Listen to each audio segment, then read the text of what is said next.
the system of equations. We must deal with them all at once. Always looking for solutions. Positive outlook overcome. Hello, my name is Roy Simpson, Professor of Mathematics at Cosumnes River College in Sacramento, California. This video is a third video on least squares problems for linear algebra students who are currently going through orthogonality and least squares problems. In this video specifically, we're going to talk about the uniqueness of least squares solutions and how to compute error for least squares solutions.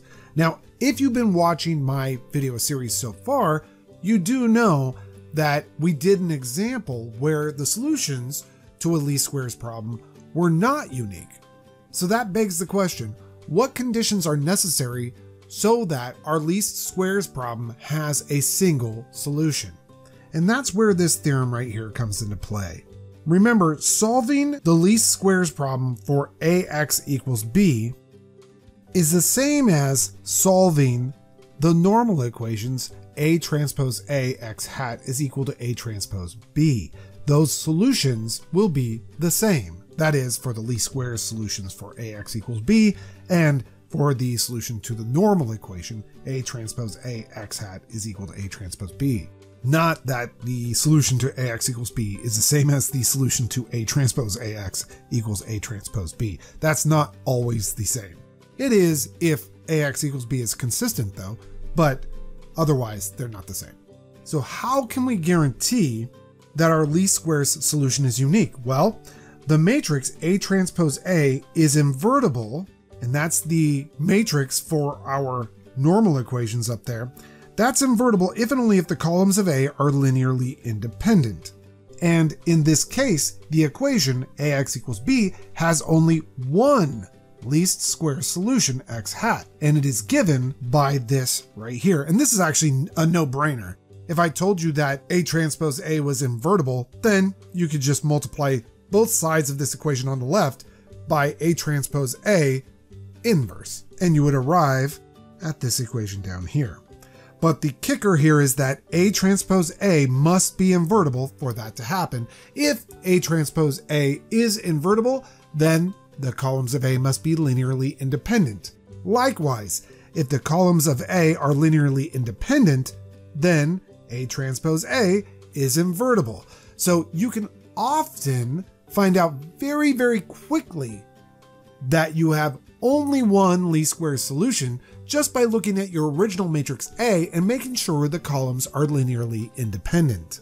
If your matrix A has more columns than rows, you immediately know that the columns of A are not linearly independent, and that means that A transpose A is not invertible. So let's go ahead and find the least squares solution for AX equals B, where A is this matrix and B is 6, 0, 0. Now we haven't played exactly with this, but something very close to this. And if we want to use the previous theorem very quickly, we could say we know the columns of A are linearly independent because they're not multiples of each other. There's only two columns. That's a quick way to showcase that they are linearly independent. Now that we made that statement that the columns are linearly independent, that implies by the previous theorem that A transpose A is totally invertible and we only have one least squares solution. So that all being said, we know we can find that solution by solving the normal equations, right? So we know A transpose A times x hat is equal to A transpose B has the solution x hat, which is the least squares solution for AX equals B. If you multiply both sides by A transpose A inverse, you get this right here. Now, I want to warn you about something because a lot of students will do this. Oh, this is equal to A inverse times A transpose inverse times A transpose times B. Oh, and A transpose times A transpose inverse, that's the identity matrix. Yay! The problem is you're assuming that A is invertible when you do that. And if you take a look at A, it is totally not even a square matrix. It's not invertible. So you cannot do that. So just a heads up, do not do this if you have a non-square matrix A. It's a bad idea. So let's quickly compute A transpose times A, and then we'll compute its inverse, and we'll also compute A transpose times B. So we have one product to compute A transpose A, one inverse to compute A transpose A inverse, another product to compute A transpose B, and then a final product, A transpose A inverse times A transpose B. Let's go ahead and do all of that. So there's A transpose A right there. To find A transpose A inverse, we'll take 1 over the determinant of this matrix right here. The determinant of that is 15 minus 9, which is 6. And we'll multiply that against the matrix where we swap these two entries and negate those two entries. And I was going to multiply that out, but actually it might be better because we know that we're going to have to multiply that matrix against A transpose B. And it's just much nicer to multiply integers than fractions. So let's go ahead and figure out what A transpose B is. Well, that's not too bad at all. Now we'll go ahead and figure out what X hat is. There we go, -3, 5. That is what you would multiply A against so that you get to the projection of our vector B onto the subspace spanned by the columns of A. Notice, by the way, that vector, -3, 5, is definitely not a solution to AX equals B. If you're to try to plug in -3, 5 here and multiply, you'd get 0 plus 5, which is not equal to 6. You'd get -3 plus 5, which is 2, which is not equal to 0. And you'd get -6 plus 5, which is a -1, which again is not equal to 0. Again, that's because AX equals B is inconsistent. There's just no linear combination of the columns of A that will ever become 6, 0, 0. However, computing the least squares solution, not too bad, especially if the columns of A are linearly independent. Now, I have to be honest with you. I generally don't go about it this way because when you're solving least squares problems, you end up with larger matrices. This, we got lucky. A transpose times A ended up being a 2 by 2 matrix. And the inverse of a 2 by 2 matrix, pretty easy. But what if A transpose A was like a 4 by 4 or a 5 by 5? I don't want to find the inverse of that. Instead, I'll just figure out what A transpose times A is, I'll find out what A transpose times B is, and then I'll solve that related system. Now to the second half of this video, which is somewhat of a short video, right? We're going to add to our language one last little piece called the least squares error here. If AX hat is an approximation to B, that is AX hat is the projection of B onto the column space of A, then the magnitude of the difference of AX hat and B, in other words, the length of the vector connecting the projection of B onto the column space of A to B itself, is called the least squares error.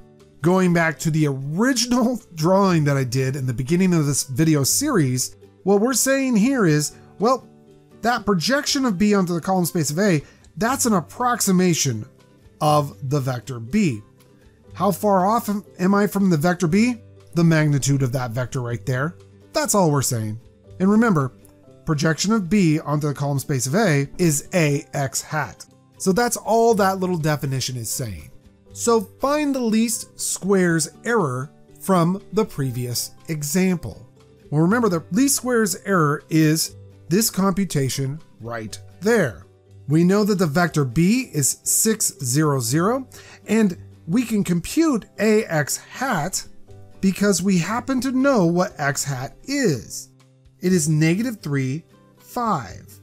There's another way to compute it. We could just find the orthogonal projection of B onto the column space of A, but there's no need to actually go through all that work here because we already know what X hat is. Remember, it's -3, 5.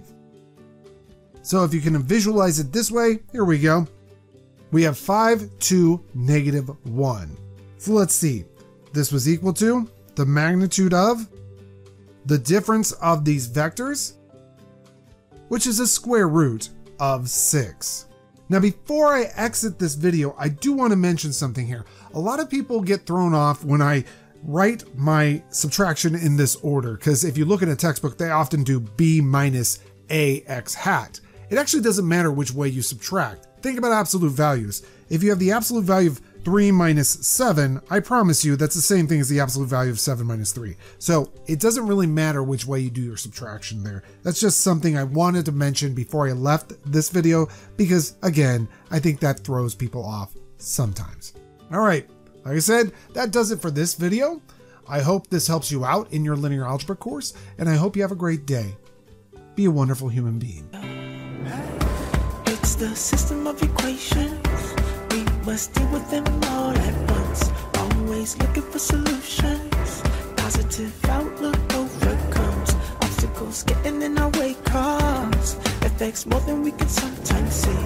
Things for what they are and work together until you feel at peace. Says, listen close, don't talk too much that isn't kosher. You may really hurt inside. It doesn't justify you to speak too loud and cry.